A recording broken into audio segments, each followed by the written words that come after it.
إن الحمد لله نحمده ونستعينه ونستغفره ونعوذ بالله من شرور أنفسنا ومن سيئات أعمالنا من يهده الله فلا مضل له ومن يضلل الله فلا هادي له وأشهد أن لا إله إلا الله وحده لا شريك له وأشهد أن محمدا عبده ورسوله أما بعد قد قال الله تعالى في القرآن العظيم والفرقان المجيد فأعوذ بالله من الشيطان الرجيم بسم الله الرحمن الرحيم رب اشرح لي ويسر لي أمري واحلل عقدة من لساني يفقهوا قولي رب يسر ولا تعسر إن أريد إلا الإصلاح ما استطعت وما توفيقي إلا بالله عليه توكلت وإليه أنيب.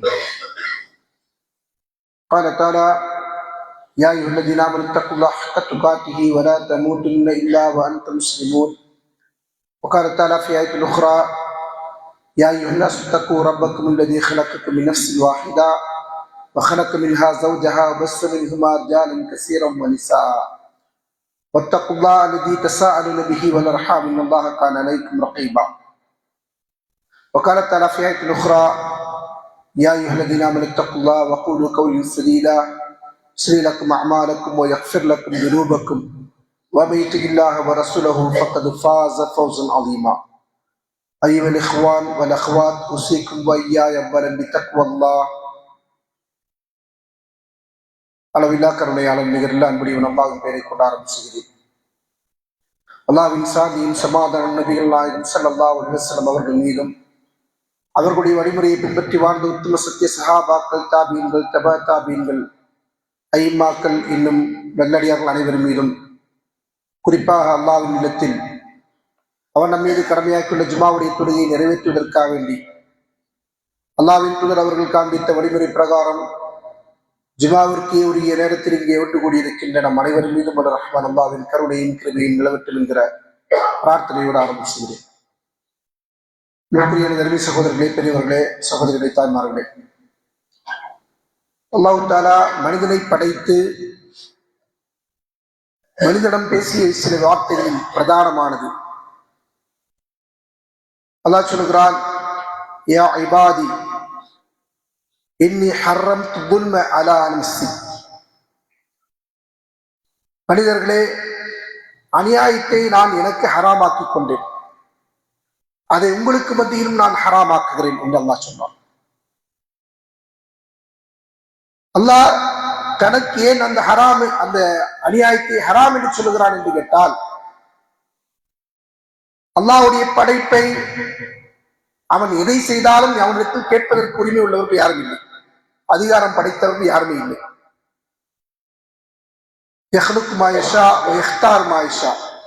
அவன் நாடியவற்றை படைக்கக்கூடியவன், நாடியவற்றை தேர்ந்தெடுக்கக்கூடியவன். அதே போன்று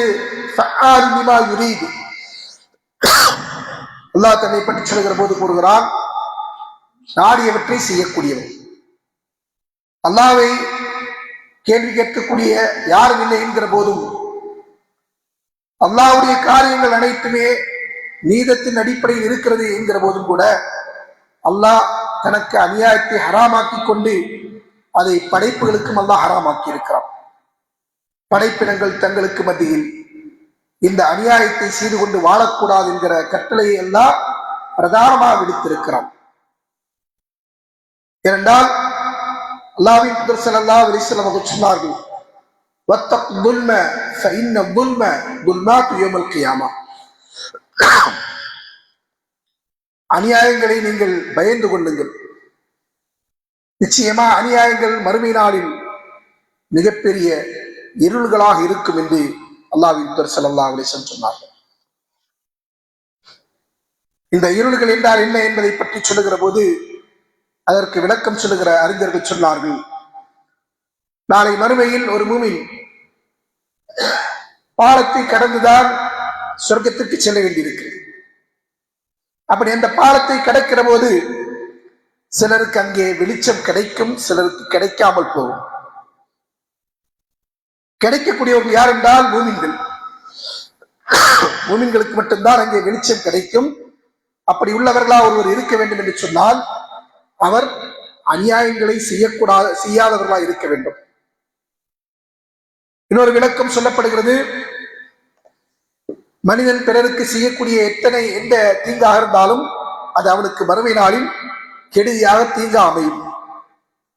இப்படி அநியாயத்தை படைப்புகளுக்கு மத்தியில் தவிர்த்து வாழ்வதற்கு சொல்லுகின்ற வேறொரு மார்க்கம் இல்லை என்று சொல்லக்கூடிய அளவிற்கு இஸ்லாம் அநியாயங்களை, அக்கிரமங்களை மனித சமுதாயத்தை விட்டு தடுத்திருக்கிறது. மறுமையை பற்றி அச்சத்தை கொண்டு நாம் செய்கின்ற ஒவ்வொரு செயலுக்கும் மறுமையில் கேள்வி கணக்கு இருந்து கொண்டிருக்கிறது, விசாரணை இருந்து கொண்டிருக்கிறது. நம்முடைய செயல்கள் அனைத்தும் நாளை மறுமையில் அல்லாஹ்விற்கு முன்னால் சமர்ப்பிக்கப்பட்டாக வேண்டும் என்கிற எல்லா போதனைகளும் வழங்கப்பட்டிருக்கின்ற நம்முடைய மக்கள் இந்த அநியாயத்தை தவிர்த்து கொள்ளக்கூடியவர்களாயில்லை.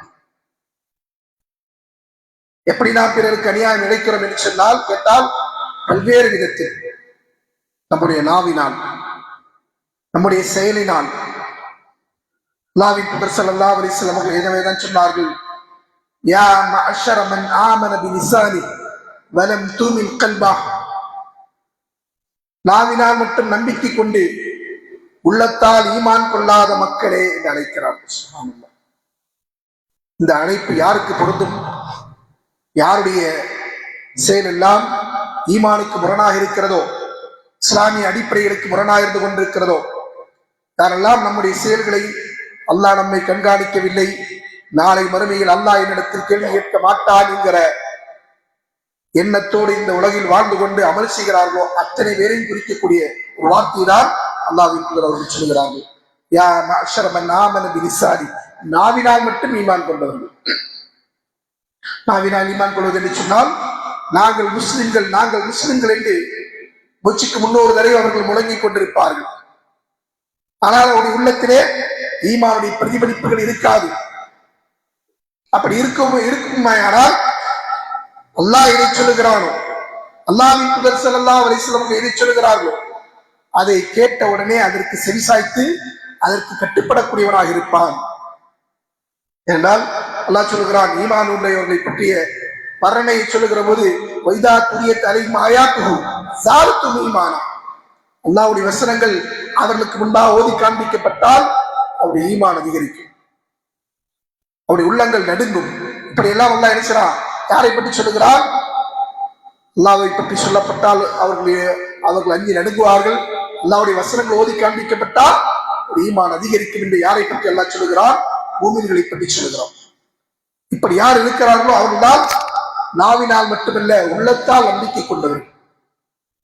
இதை சொல்லிவிட்டு அல்லாஹ்வின் தூதர் சொல்லுகிறார்கள், நீங்கள் உண்மையான நம்பிக்கையாளர்களாக இருந்தால் ஃபலா துதுல் முஃமினீன், நீங்கள் முஸ்லிம்களை, மூமின்களை நோவினைப்படுத்தாதீர்கள். நோவினைப்படுத்துவது என்றால் என்ன? ஒரு மனிதன் ஒருவனை எப்படியெல்லாம் நோவினைப்படுத்த முடியும் என்று கேட்டால், நம்முடைய செயலின் மூலமாக, நம்முடைய சொல்லின் மூலமாக, நடவடிக்கையின் மூலமாக, இப்படி பல்வேறு விதமாக இருக்கிறார் ஒருவரை நோவினைப்படுத்த முடியும். அப்படியான செயல்களை நீங்கள் செய்யாதீர்கள் என்று அல்லாஹ்வின் தூதர் ஸல்லல்லாஹு அலைஹி வஸல்லம் தடுக்கிறார். தடுத்து விட்டு சொல்றாங்க, நீங்கள் முஸ்லிம்களை பற்றி புறம் பேச வேண்டாம். வலா தக்தாபு, நீங்கள் ஒரு சிலர் இன்னொருவரை பற்றி புறம் பேசாதீர்கள். அது உங்களுடைய அமல்களை அளிக்கின்ற, உங்களுடைய நன்மைகளை பிறருக்கு தாரை வார்த்து கொடுக்கின்ற காரியம். அப்படின்னு சொன்னாங்க, நாவினால் மட்டும் ஈமான் கொண்டால் போதாது, உள்ளத்தால் ஈமான் கொள்ள வேண்டும். உள்ளத்தின் அடிப்படையில் ஈமான் இருக்கிறது என்று சொன்னால் எந்த ஒரு முஸ்லிமையும் நாம் நினைச்ச மாட்டோம். இழிவா பார்க்கின்ற பார்வை, அவர்களை பற்றி பேசுகின்ற தவறான விமர்சனம், அவர்களை கேவலப்படுத்துகின்ற செயல்கள், இதையெல்லாம் நாம் தவிர்த்திருப்போம். அப்படி தவிர்ந்தா இருக்கிறோமே ஆனால் அதுதான் மறுமையை நாம் நம்பிக்கை கொண்டிருக்கிறோம் என்பதற்கு அடையாளம். என்றால் இதெல்லாம், இந்த செயல்கள் எல்லாம் நாளை மறுமையில் எப்படி இருக்கும்?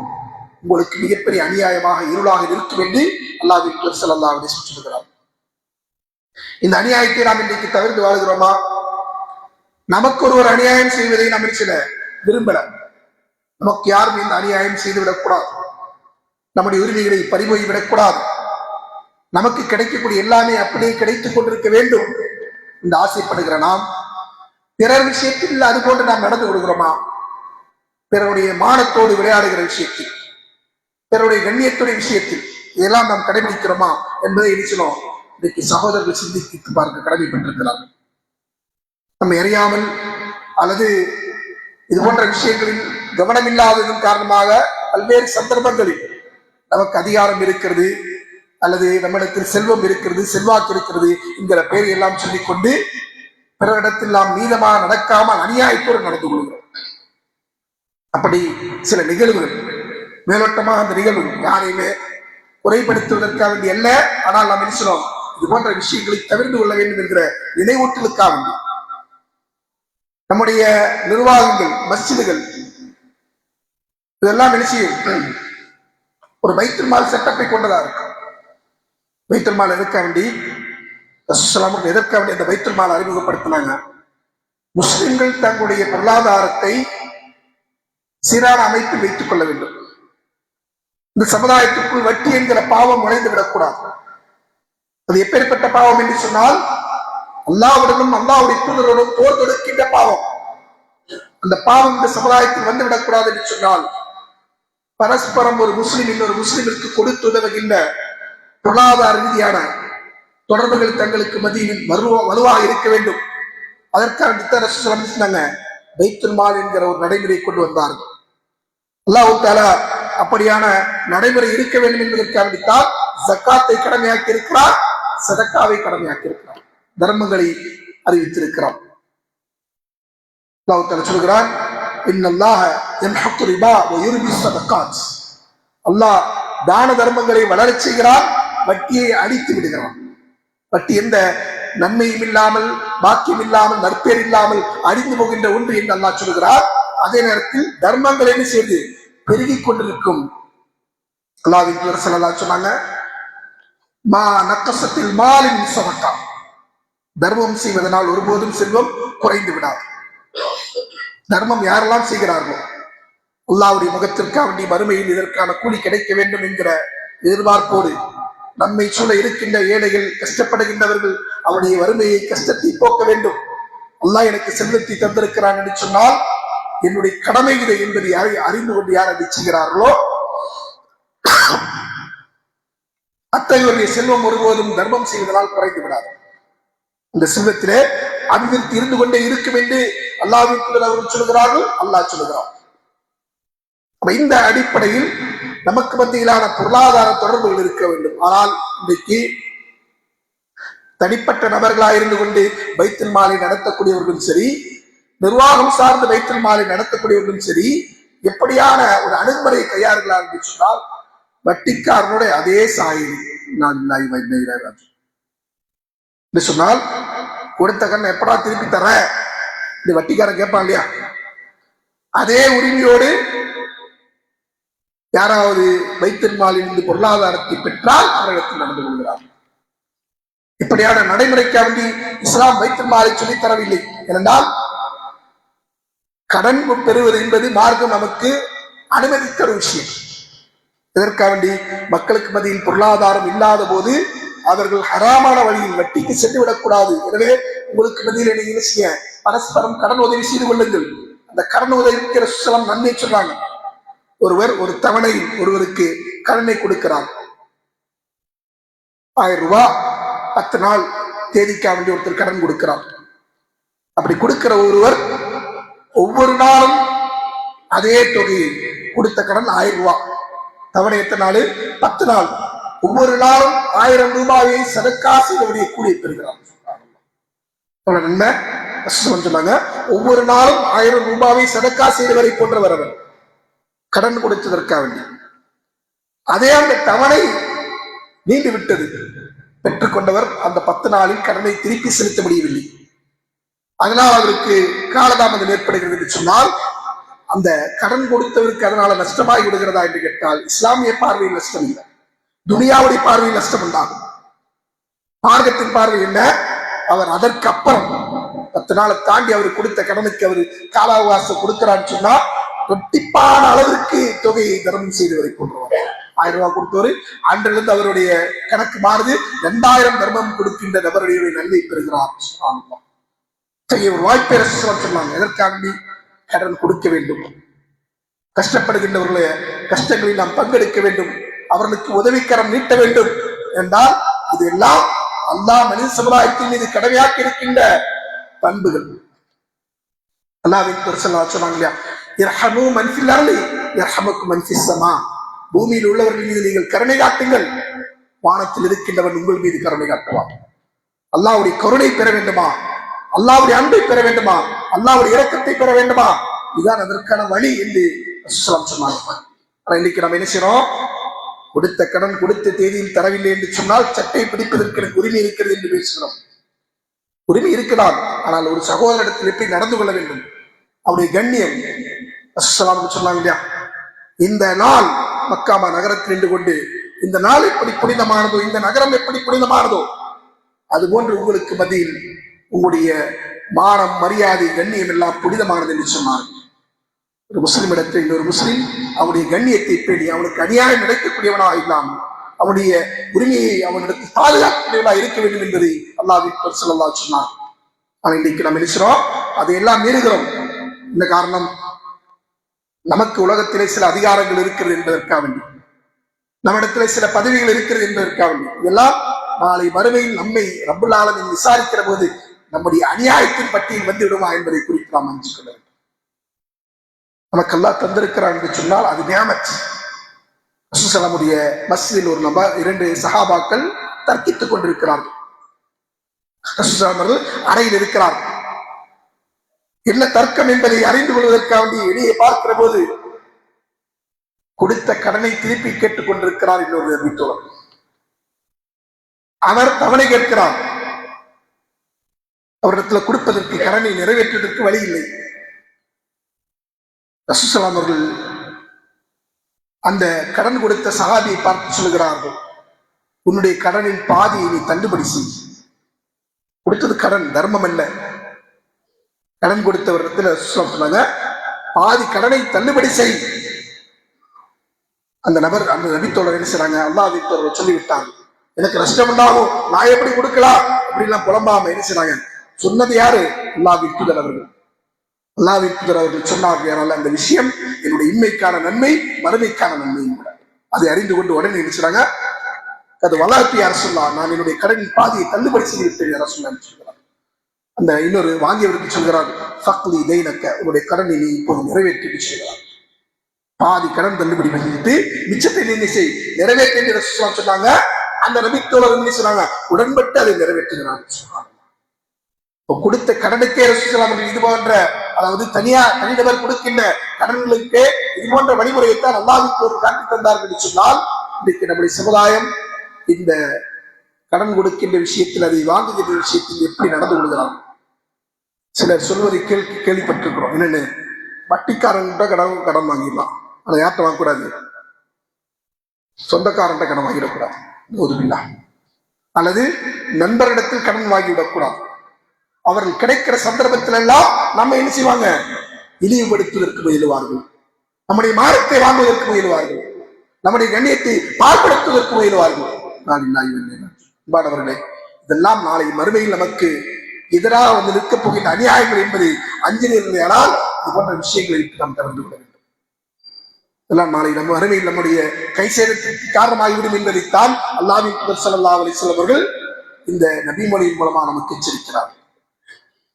இந்த எச்சரிக்கையை நாம் புரிந்து கொள்கிறோம் என்று சொன்னால், இதன் மூலமா பல்வேறு விஷயங்கள் இருந்து கொண்டிருக்கிறதை நாம் கவனத்தில் கொள்ள வேண்டும்.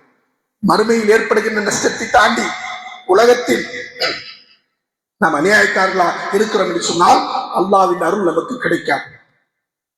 நாம் ஒரு பக்கம் நாம வலிமை மிக்கவன் என்பதனால் எளியவர்கள் மீது அநியாயத்தை கட்டவிழ்க்கிறோம் என்று சொன்னால், நம்மை விட வலிமையானவர்களை கொண்டு அல்லாஹ் நமக்கு அநியாயம் இறப்பான்.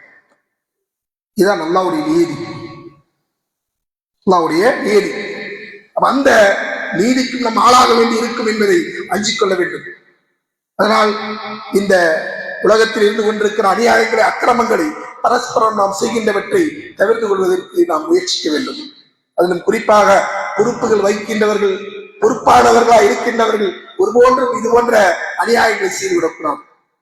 கொடுக்கின்றவர்கள் யார் வாங்குகிறார்களோ அவர்கள் அவருடைய மனநோவும்படியாக இல்லாமல், அவருடைய மானத்தை வாங்கும்படியாக இல்லாமல், அவரிடத்திலே கண்ணியமான முறையில், மென்மையான முறையில் அதை திரும்ப பெறுவதற்கு முயற்சிக்க வேண்டும்.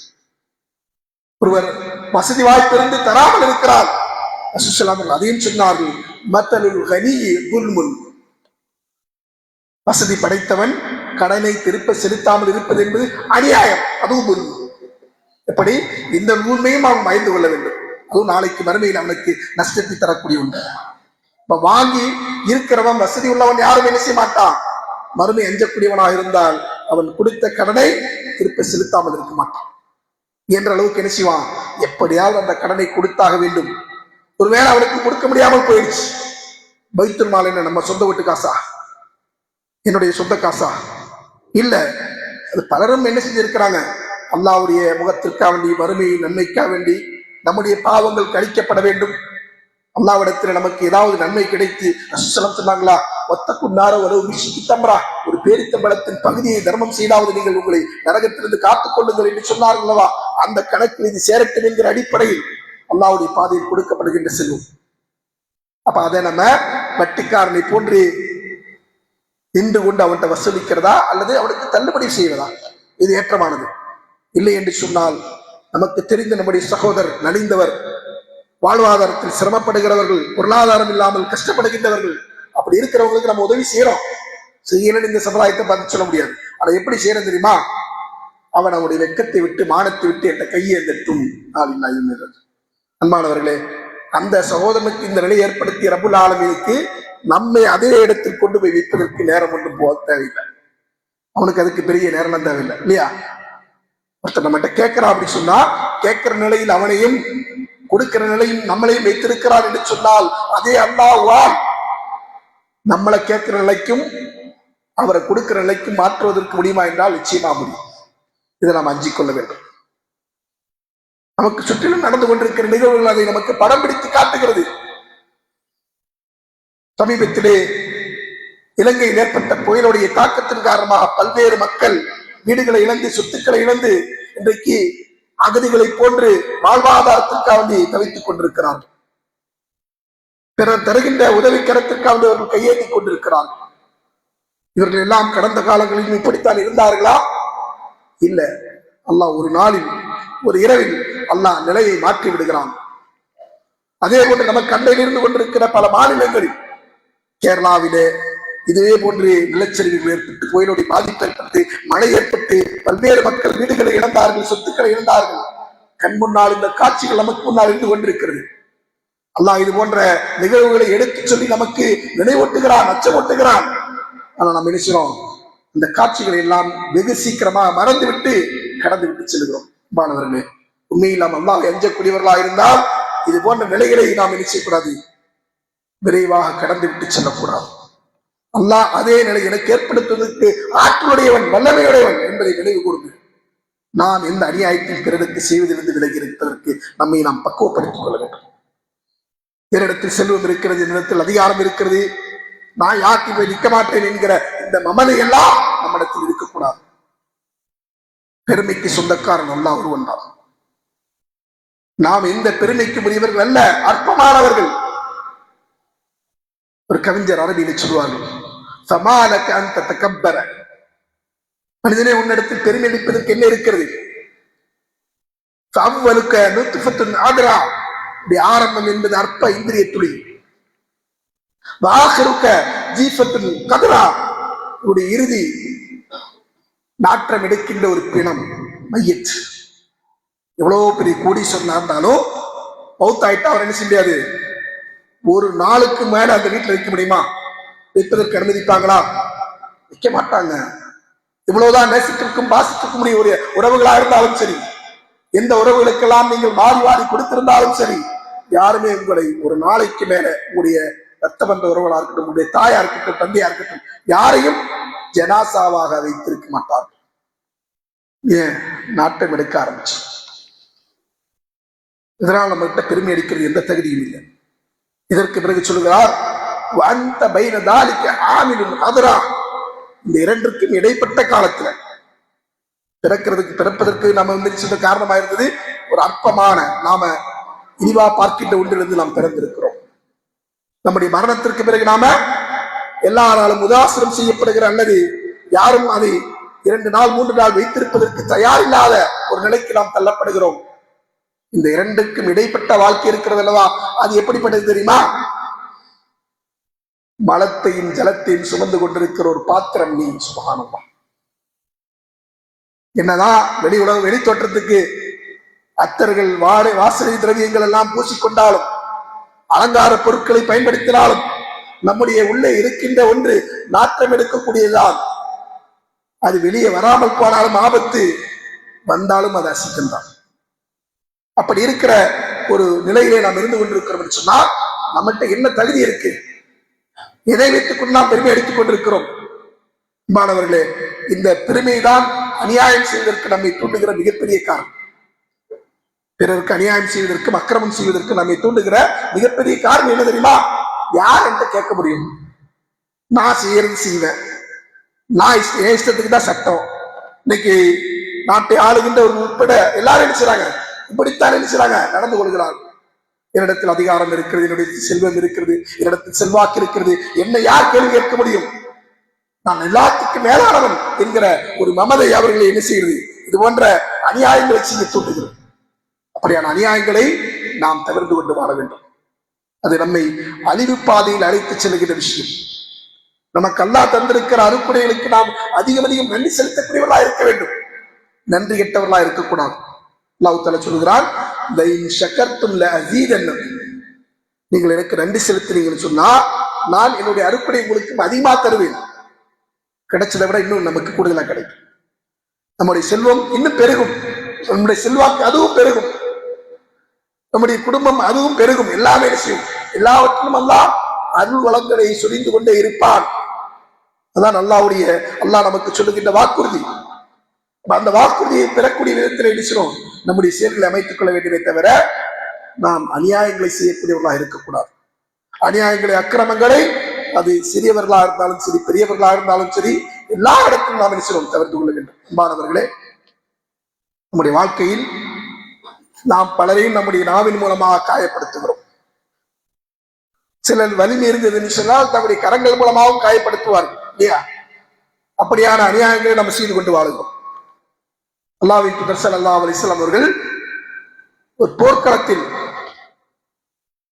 நபித்தோழர்களை வரிசையா நிற்கிற போது ஒரு நபித்தோழருடைய வயிற்றுல இருக்கிறாங்க ஈட்டியை வச்சுட்டு அதை நேராக்கிறதுக்கு அப்படி செஞ்ச விஷயம். அநியாயம் செய்ய வேண்டும், இவனை காயப்படுத்த வேண்டும் என்கிற எண்ணம் இல்லாமல் பாருங்க, ஒரு எண்ணத்தோடு செய்வதுதான் பாவம், அறியாமையில் நடப்பது என்பது தவறு.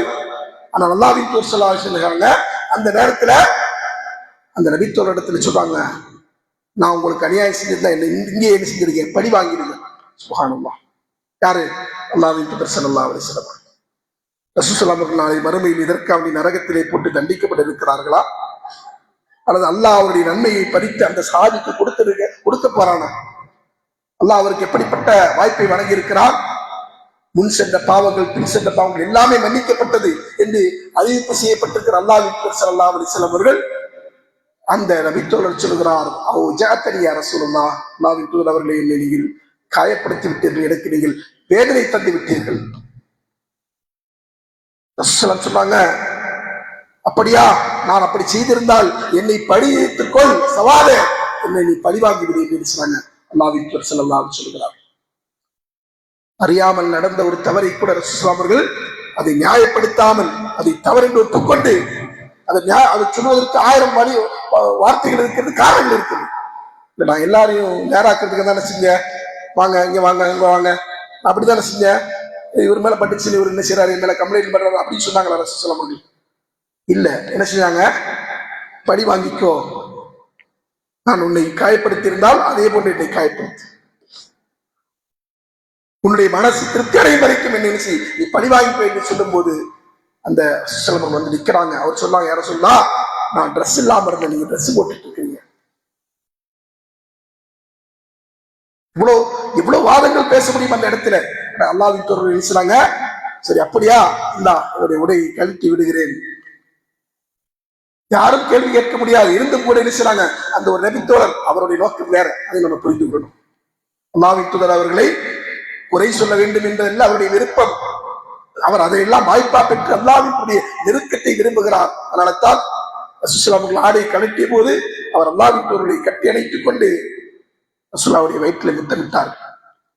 பிறகு சொல்றாங்க, யார சொல்லா, இதற்கு பிறகு நான் உங்களை சந்திப்பதற்கு வாய்ப்பு இருக்கா இல்லையான்னு தெரியாது, போர்க்களத்திற்கு சென்று கொண்டிருக்கிறேன், மரணத்தை எதிர்நோக்கி இருக்கிறேன், இது என்னுடைய கடைசி சந்திப்பாக கூட இருக்கலாம்.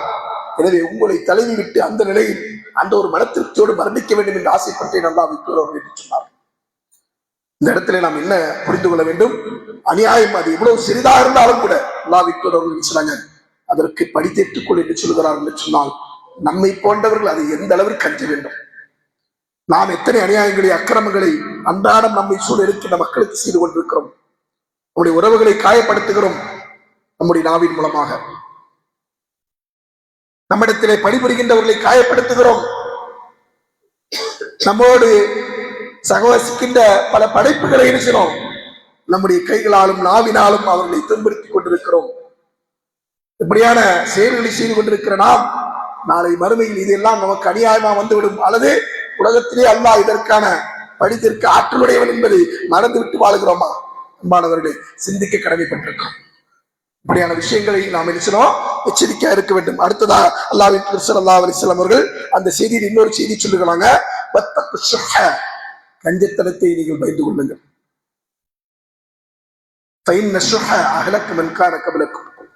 கஞ்சத்தனம் தான் உங்களுக்கு முன்பிருந்த ஒரு சமுதாயத்தை அடித்தது. இந்த கஞ்சத்தனம் என்று சொன்னால், கஞ்சத்தனத்தில் அரபியில் 2 வார்த்தைகள் பயன்படுத்துவார்கள். புகல் என்று சொல்வார்கள், ஷுஹ் என்று சொல்வார்கள். ஷுஹ் என்று சொன்னால் பேராசை மிக்க கஞ்சத்தனம், சாதாரண கஞ்சத்தனம் இல்லை, அது அளவு கடந்த கஞ்சத்தனம். அந்த கஞ்சத்தனத்தின் காரணமாக என்ன செய்வான் மனிதன்? தன்னிடத்துல எல்லா செல்வங்களும் சேர வேண்டும் என்று ஆசைப்படுவான். நயா பைசா எடுத்து அடுத்தவனுக்கு செய்ய மாட்டான், கொடுக்க மாட்டான். சொல்லுவாங்க சாப்பிட்ட கையால ஈ ஒட்ட மாட்டான் அப்படின்னு, காக்கா ஓட்ட மாட்டான் அப்படின்லாம் சொல்லுவாங்க. அந்த உதாரணத்துக்கு ஒப்பவர்களா இருப்பார்கள். இது போன்ற கஞ்சத்தனம் அல்லாஹ்வுடைய பாதையில் கொடுப்பதை விட்டு, அல்லாஹ்வுடைய மார்க்கத்திற்கு செய்கின்ற செல்வங்களை விட்டுவிட்டு, அதே போன்று ஏழை எளியவர்களுக்கு கொடுப்பதை விட்டுவிட்டு இருக்கிறான். கஞ்சத்தனம் செய்து தன்னுடைய செல்வத்தை பெருக்கிக் கொள்ள வேண்டும். கொடுத்தால் கரைந்து விடும் என்று நினைக்கிறான். சொன்னாங்க கொடுத்தா கரையாதுன்னு சொன்னாங்க. இவன் நினைக்கிறான் கொடுத்தா கரைஞ்சு போயிடும், கொடுத்தா ஒண்ணுமே இல்லாம போயிடும், கொடுத்தா என் சந்ததிகள் கஷ்டப்படுவாங்க. நவுதுபில்லா. நீங்க கபர்ல நல்லா வாழணும்னு சொன்னா, மறுமையில் நீங்கள் ஈரேற்றம் அடையணும்னு சொன்னா, அல்லாஹ்வின் பாதையில் கொடுப்பது மட்டும்தான் நிற்குமே தவிர நீங்க உங்களுடைய தலைமுறைக்கு அடுத்த தலைமுறைக்கு சேர்த்து வைத்தது இருக்காது. அதே நேரத்தில் அவர்களை கையேந்தக்கூடியவர்களா விட்டுவிட வேண்டுமா? அதையும் வேண்டாம் என்று சொல்லி இருக்கிறார். அப்ப என்ன செய்யணும்? எல்லாவற்றிலும் நடுநிலையை பேண வேண்டும். அல்லாஹ்வுடைய பாதையில் கொடுப்பதை கொடுத்துதான் ஆக வேண்டும். பிள்ளைகளுக்காக வேண்டி, சந்ததிகளுக்காக வேண்டி வைக்கின்ற சேமிப்பை சேமித்தும் ஆக வேண்டும்.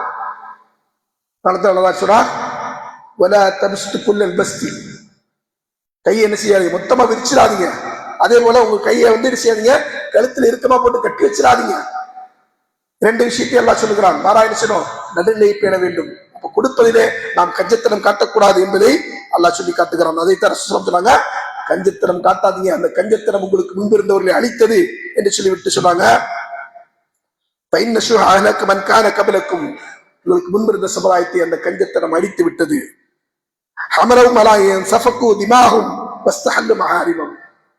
அவர்கள் அந்த கஞ்சத்தனத்தின் காரணமாக மற்றவருடைய ரத்தங்களை சிந்தினார்கள். தனக்காக ஆக்கிக் கொள்ள வேண்டும். இன்னைக்கு நாடுகளுக்கு மத்தியில கடந்த காலங்களில் நடந்த போர்கள் இருக்கு இல்லையா, அதாவது அரசர்கள் ஆண்டு கொண்டிருக்கிற நேரத்துல ஒரு நாட்டுக்கும் இன்னொரு நாட்டுக்கும் போர் நடக்கும். எதனால் நடக்கும்? அந்த நாட்டை தனக்கானதாக்கிக் கொள்ள வேண்டும், அந்த நாட்டுடைய வளங்களை தனக்கு சொந்தமாக்கிக் கொள்ள வேண்டும்.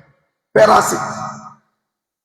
நெப்போலியனை பற்றி சொல்லும்போது கூட சொல்லுவாங்க, பேராசை தான் எனது அவருடைய மரணத்திற்கு காரணம். அதாவது உலகத்தையே வெற்றி கொண்டு வாகை சூடி அதை தன்னுடைய ஆளுகைக்கு கொண்டு வர வேண்டும் என்று ஆசைப்பட்டான் என்று சொல்வார். அப்படியான பேராசை அது அழிவிற்கு காரணம். பல உயிர்களை பறிப்பதற்கு அது காரணமாக இருக்கிறது. அது மட்டுமல்ல, அடுத்ததாக அல்லாஹ் விட்டு சொன்னாங்க, அவர்களுக்கு ஹராமாக்கப்பட்டிருக்கின்றவற்றை ஹலாலாக்கிக் கொள்வதற்கு அது அவர்களை தூண்டியது. அநியாயம் செய்வதற்கும் பிறருடைய உரிமைகளை பறிப்பதற்கும் இது போன்ற கஞ்சத்தனம் காரணமாக இருந்து கொண்டிருக்கிறது என்பதை அல்லாஹ்வின் தூதர் ஸல்லல்லாஹு அலைஹி வஸல்லம் சொல்கிறார். அன்பானவர்களே, இந்த நபிமொழி நாம் அனைவரும் நம்முடைய வாழ்க்கையை நினைவில் பதிய வைத்துக் கொண்டு கடைபிடிக்க வேண்டிய விஷயம்.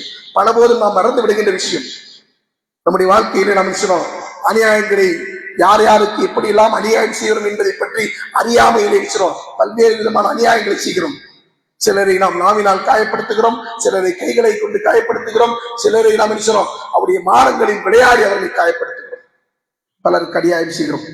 இந்த அநியாயங்கள் எல்லாம் நாளை மறுமையில் நமக்கு எதிராக திரும்பும் என்பதை அல்லாஹ்வின் தூதர் ஸல்லல்லாஹு அலைஹி வஸல்லம் சொன்னார்கள்.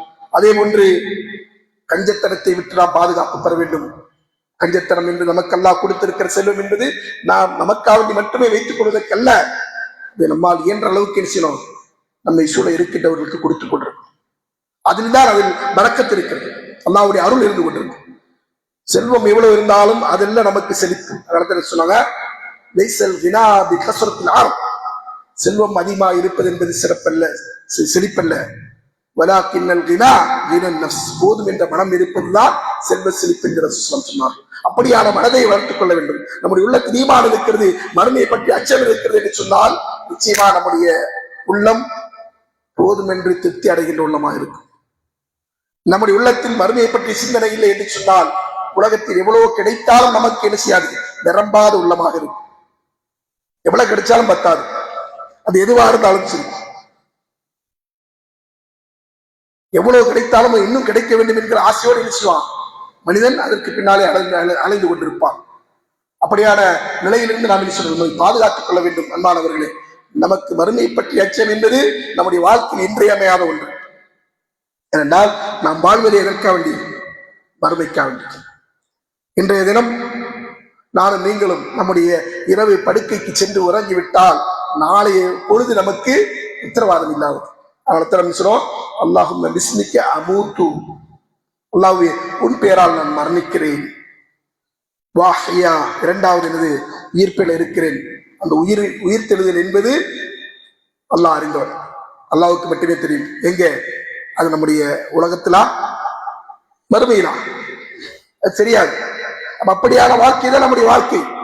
இந்த வாழ்க்கையில நாம் நினைச்சக்கூடாது, உலகத்திலே நமக்கு கிடைக்கின்ற இன்பங்களில் மதிமயங்கிவிட்டு மறுமையை மறந்து விடக்கூடாது. அல்லாஹ் தஆலா அல் குர்ஆனிலே பல்வேறு வசனங்களில் சொல்லக்கூடிய ஒரு செய்தான், வலா யகர்ருன்னகுமுல் ஹயாத்துத் துன்யா, உலக வாழ்க்கை உங்களை ஏமாற்றத்தில் ஆழ்த்தி விட வேண்டாம் என்று. அந்த ஏமாற்றம் தான் நம்மை பிறருக்கு அநியாயம் செய்ய தூண்டுகிறது. நம்முடைய நிலையை நம்ம மறந்துறோம். நமக்கு கிடைத்திருக்கிற நியாமத்துகளை அது எங்கிருந்து வந்தது என்பதை பற்றி சிந்திப்பதில்லை. அதை நம்ம அலட்சியம் செய்கிறோம். அது அல்லாஹ்வுடைய அருள் என்பதை நினைக்க தவறிவிடுகிறோம். அதன் காரணம் நினைச்சிடும் பிறருக்கு சர்வசாதாரணமா நாம் அநியாயம் செய்து விடுகிறோம். அன்பானவர்களே, இப்படிப்பட்ட அநியாயங்களை, அக்கிரமங்களை நாம் தவிர்த்து வாழ்ந்தோம் ஆனால் அல்லாஹ் நமக்கு அருள் புரிவான். இந்த உலகத்தில் நமக்கு ஏற்படுகின்ற கெடுதியிலிருந்து அல்லாஹ் நம்மளை பாதுகாப்பான். நம்மை சூழ பல சூழ்ச்சிகள் சூழப்பட்டுக் கொண்டிருக்கு.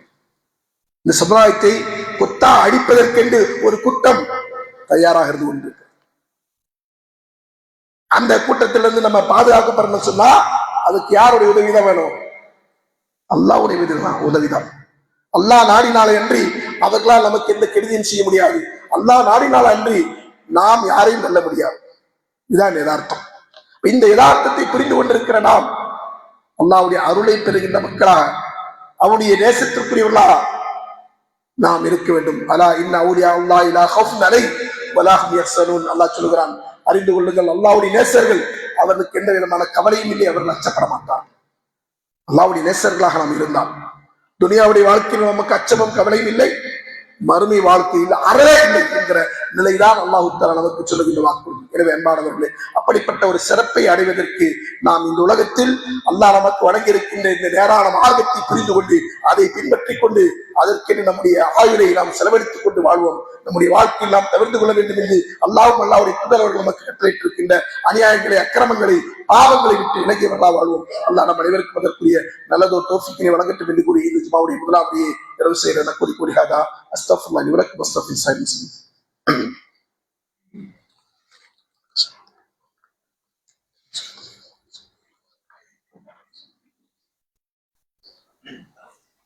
அல்ஹம்துலில்லாஹி ரப்பில் ஆலமீன், அஸ்ஸலாத்து வஸ்ஸலாமு அலா ரசூலில்லாஹ். இன்னல்லாஹ வ மலாயிகத்துஹு யுஸல்லூன அலன் நபி யா அய்யுஹல்லதீன ஆமனூ ஸல்லூ அலைஹி வஸல்லிமு தஸ்லீமா. اللهم صل على محمد وعلى ال محمد كما صليت على ابراهيم وعلى ال ابراهيم انك حميد مجيد. اللهم بارك لنا محمد وعلى ال محمد كما باركت على ابراهيم وعلى ال ابراهيم انك حميد مجيد. اللهم انصر من الذين محمد صلى الله عليه وسلم وجعلنا منهم. اللهم خذل من قتل الذين محمد صلى الله عليه وسلم ولا تجعلنا منهم. عباد الله يرحمكم الله، ان الله يامر بالإحسان وإيتاء ذي القربى وينهى عن الفحشاء والمنكر والبعد يعظكم لعلكم تذكرون ولذكر الله أكبر والله يعلم. أقيموا الصلاة.